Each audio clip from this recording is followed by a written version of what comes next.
She drove 4 hours, stood in a crowd of hundreds. A monk handed her a flower, and she couldn't stop crying. This started happening on October 26th in Fort Worth, Texas, and it kept happening all the way to Washington, D.C., 2,300 miles, thousands of people, same thing, every time. 2 things keep happening, and neither one makes sense. The first, monks receive flowers from someone along the way, and then they don't keep them. They carry the flower while they walk, and at some point they give it to someone else. Not everyone, someone specific, someone chosen in a moment you can't quite explain. The second thing, there's a dog, brown and white, a heart-shaped mark right on his forehead, like it was painted there on purpose. His name is Aloka. He walks ahead of the monks, calm, steady, present in a way that's hard to look away from. And when people see him, same thing, tears. A flower, a dog. It's not just a few people. Audrey Pierce drove 4 hours to see them, received a flower, couldn't contain herself. A woman whose sister was recovering from a bone marrow transplant. She knelt right there, holding a sign. The monks stopped, chanted for nearly a minute, and she said, "I can't contain myself. I just can't."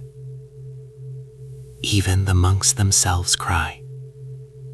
Panakara, one of the 19. "You all make me cry so much, but happy tears." What is it? What are we actually seeing when a flower is given, when a dog walks by? Last time, we explored why peace makes us cry, what's already happening inside you, long before you ever see a monk. That was the preparation. Today is the trigger. Today we're looking at what peace actually looks like when you can see it. And here's what's curious. When what you see meets what's already moving inside you, it doesn't just add together. Like 2 guitar strings tuned to the same note. You pluck one, the other starts to vibrate. That's what happens here. The tears get bigger, not because something's wrong, because something's finally being recognized. Start with the flower, because the flower has layers, and each layer reveals something you might have been missing. The flower has layers. Let's start with what you can see. Layer 1, the object. Watch what happens. A monk receives a flower, maybe from a local, maybe from someone who came to support the walk. A small gift, a simple gesture. The monk doesn't keep it. He carries it, holds it while he walks. 20 miles, 30 miles, the flower stays with him, and then he gives it away. Not to someone he knows, not to someone who asked, just someone. Someone standing there, someone he sees. It's not his flower. It never was. It was given to him, and now he's passing it forward. That's layer 1. The flower isn't something you receive and hold on to. It's something you receive to give. But there's more to it than that.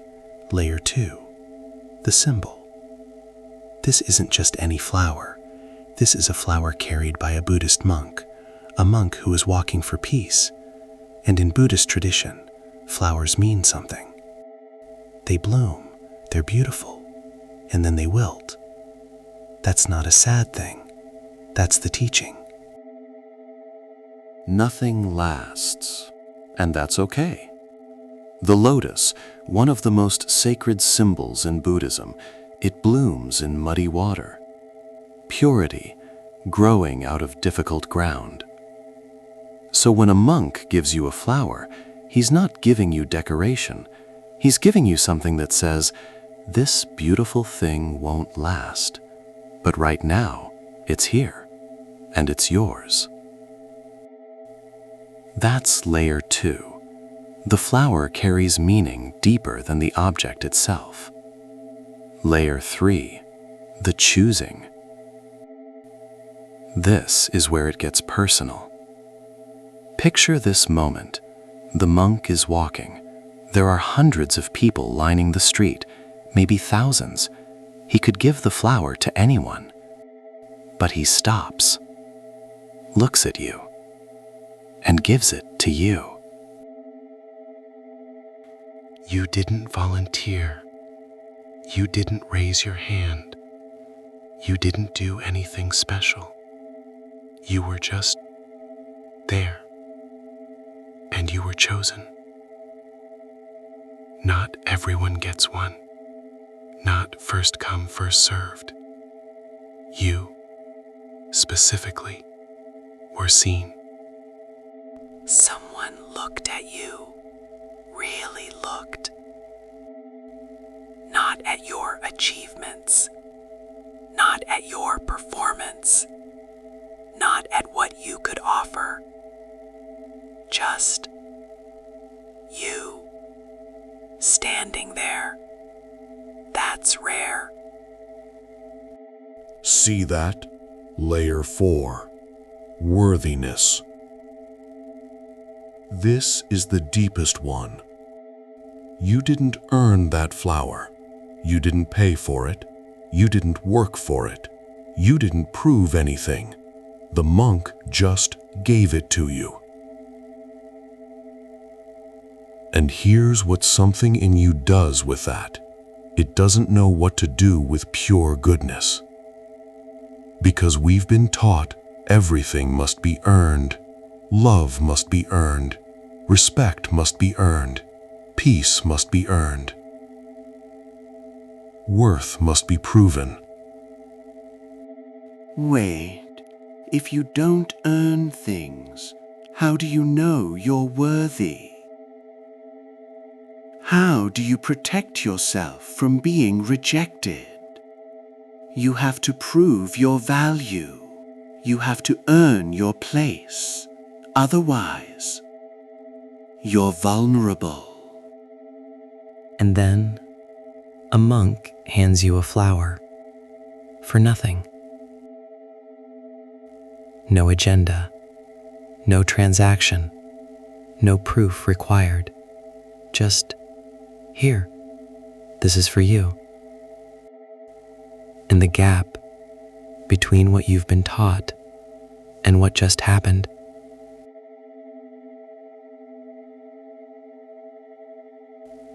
that's why you cry.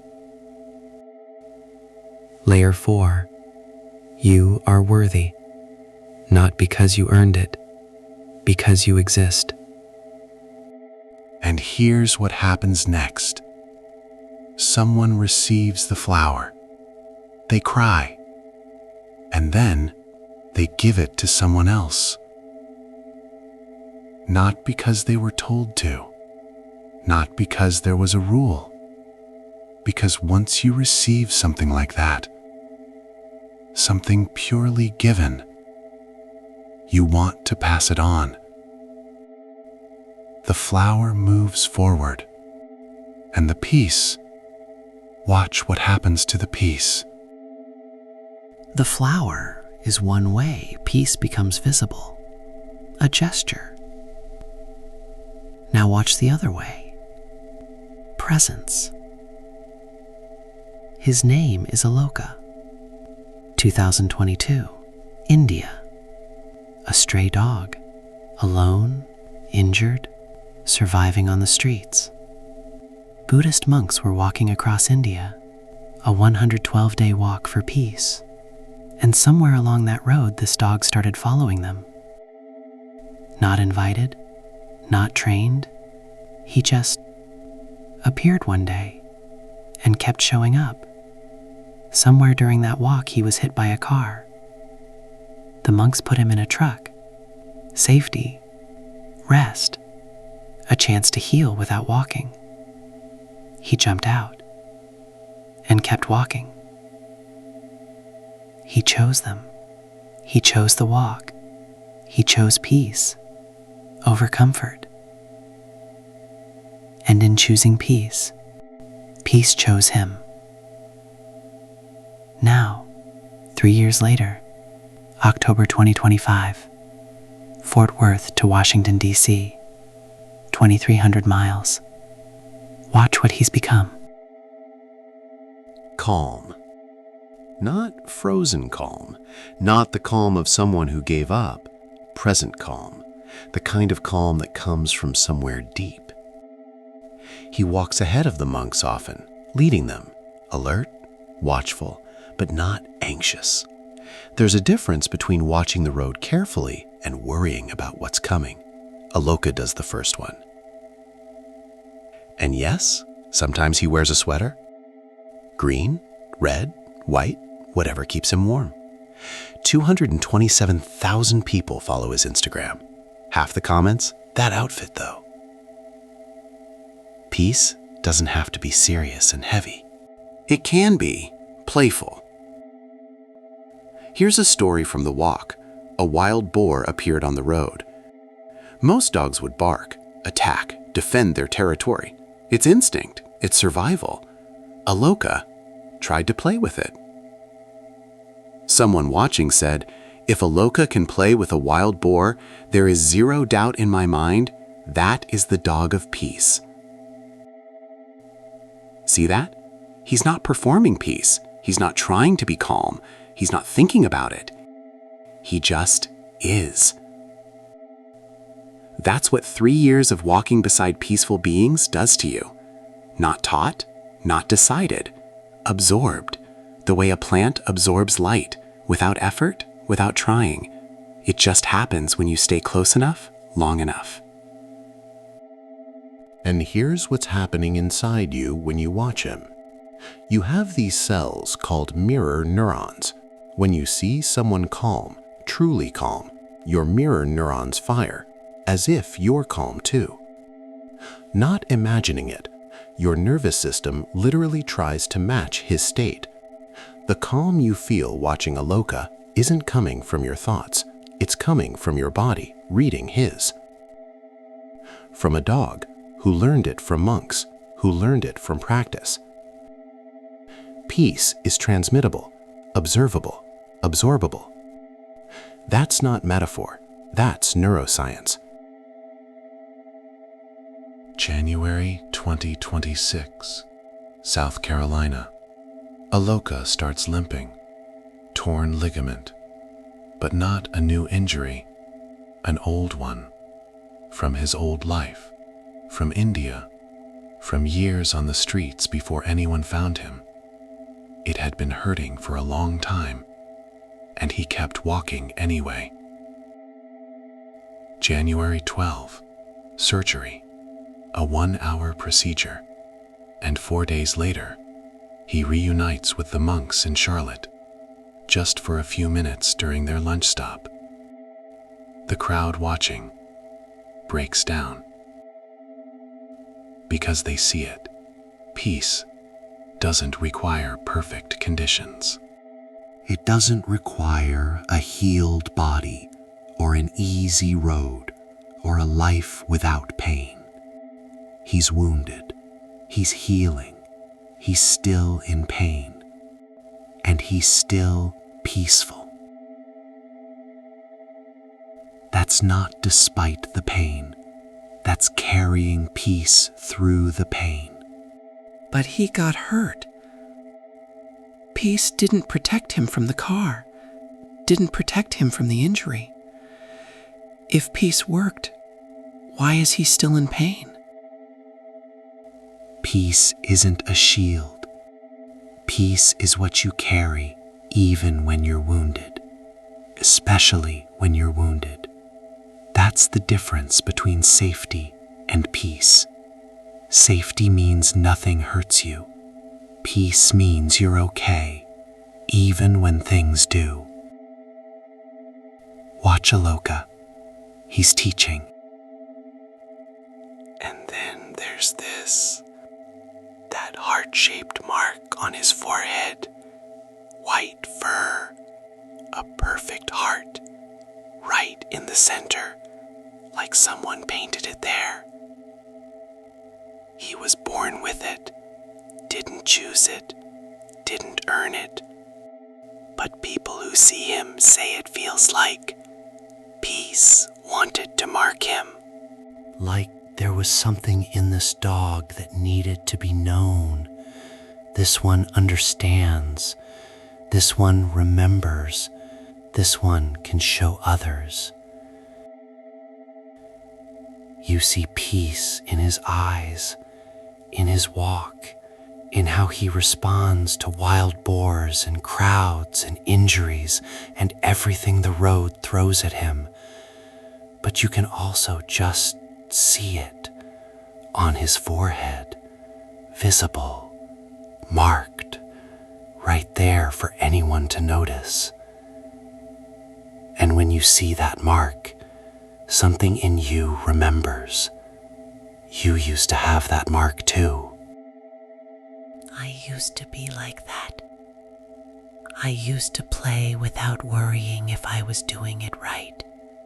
I used to exist without having to justify why. I used to be calm because I didn't know yet that I had to earn everything. I used to walk like Aloka walks. What happened to me? You grew up. You learned. Peace is conditional. Worth must be proven. Calm is a luxury you earn after everything else is taken care of. But when you see Aloka, when you see that heart mark, you're not just seeing a dog. You're seeing what you used to be before the world taught you otherwise. That's why you cry. You're remembering. See how they fit together now? The flower, Aloka. 2 ways peace becomes visible. The flower is peace as gesture, something given, something received, something passed forward. Aloka is peace as presence, something lived, Something absorbed, something witnessed. Both saying the same thing. You can give it. You can be it. Others can receive it. And here's what's remarkable. When you give peace away, it doesn't decrease. It multiplies. Listen to what the monks say. The flowers remained the same, but the peace and happiness multiplied with each giving. That's not how we think things work. We think if you give something away, you have less. Resources are scarce. Hoard what you have. Protect what's yours. That's market economy thinking, but peace works differently. Gift economy. When you give a gift purely, when someone passes it forward, The original gift doesn't decrease, it multiplies. One flower, given to one person, who gives it to another, who gives it to another. Now there's not one experience of peace. 3, 5, dozens. Research shows this is real. One generous act creates approximately 3 more. One person witnesses kindness, they become more generous themselves. Researchers call it social contagion. Buddhists call it dana. Same truth. Goodness spreads. You were wondering why it felt so good. Not just to receive, but to pass it on. You're not the end of this. You're the middle. The flower remained the same, but the peace multiplied. That's not magic. That's what happens when you pass things on. And here's where it connects to what we talked about last time. Last episode, your nervous system was ready, stressed, seeking, ready to recognize peace. Today, you saw it, the flower, Aloka, visible peace. Your internal readiness met external trigger, and they didn't just add together. Like two tuning forks humming at the same frequency, the sound gets louder. They resonated. Your tears get harder. Not because you're more sad, because you're seeing what you've been starving for. Because you finally recognize this exists. Peace is real. And you can pass it on. Right now, as you're watching this, the monks are still walking. North Carolina, 300 miles left to Washington, D.C. Aloka is with them, still recovering from his January surgery, still healing, still walking when he can. The flowers are still being passed, from hand to hand, from heart to heart. The peace is still multiplying, right now. Not when the walk ends, not when they reach DC. Now, in every step, in every flower given. Peace doesn't wait for perfect conditions. It happens in the passing. 3 invitations. Just invitations. This week, when someone gives you something, a compliment, time, help, with no follow-up, no agenda, no what can you do for me, notice that. That's the flower. Someone just gave you peace as a gesture. And watch for beings who just are. Not performing, not hustling, not proving. A dog walking calmly past chaos. A child fully absorbed in play. Someone listening completely. Watch for that. That's Aloka. Peace as presence. Calm in the middle of everything.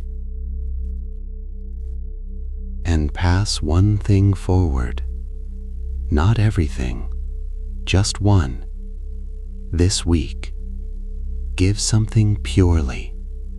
A flower, a compliment, 5 minutes of your time. No agenda, just here. This is for you. And watch what happens when you give instead of hold on. The peace you give doesn't decrease.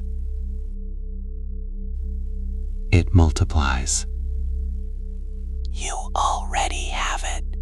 You are the flower being passed. You are the presence being witnessed. Both at the same time. The flower is being passed.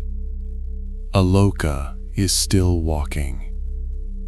And you're part of it now. This is what you've been crying about. Not because it's gone, because you finally see it again. It's okay now. Thanks for exploring this with me. I'm Nexus. See you next time.